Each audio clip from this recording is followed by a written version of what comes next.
Alice's sudden disappearance drove her husband Benjamin completely mad on the spot. In a fit of rage, he decided to cut off Alice's brother's ventilator in order to force Alice to show herself. But the assistant told Benjamin that Alice's brother had already passed away. It turned out Alice had been with Benjamin for 10 years, and Benjamin had given her all his love and attention. Alice believed she would be happy for life, but Jessica's appearance shattered that dream. Jessica was a painter. She used her image as a young prodigy to successfully catch Benjamin's attention, and soon he completely fell in love with Jessica. One day, Benjamin couldn't find Jessica, so he suspected Alice had something to do with it. So he threw Alice out into the freezing snow. Alice insisted she didn't know anything, but Benjamin didn't believe her and forced her to reveal Jessica's whereabouts. He even used her brother as a threat against her. Alice's brother had been in a car accident. Benjamin had brought in the top medical team to treat him. They saved his life, but he could only survive with the help of a ventilator. Seeing that her brother was about to stop breathing,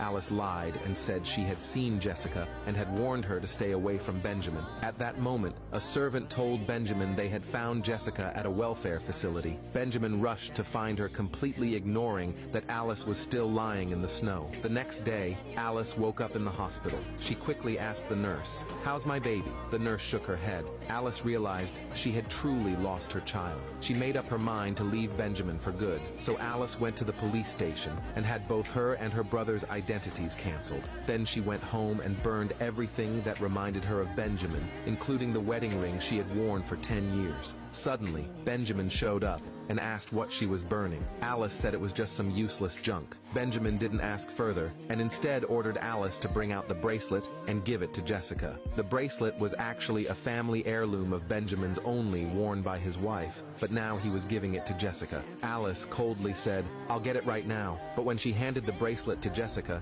Jessica intentionally smashed it and pushed Alice down the stairs. Benjamin heard the noise and rushed up to check what had happened, but he completely ignored Alice and took Jessica to the hospital instead. A few days later, Alice's injuries still hadn't healed, but she checked herself out of the hospital. She then found a care facility and donated a large sum of money to them. It turned out Alice planned that after their identities were successfully erased, she would place her brother in the facility and she would go somewhere Benjamin could never find her. Later, Alice went to visit her brother in the hospital, but she found someone trying to take away his ventilator. Alice was shoved to the ground. At that moment, Jessica walked in. Jessica declared the ventilator was hers now, no matter what. Then she ordered her people to move it. While trying to stop them, Alice accidentally pushed Jessica's mother down. Jessica's father raised his hand to hit Alice. Luckily, Benjamin showed up in time and stopped them. Seeing this, Jessica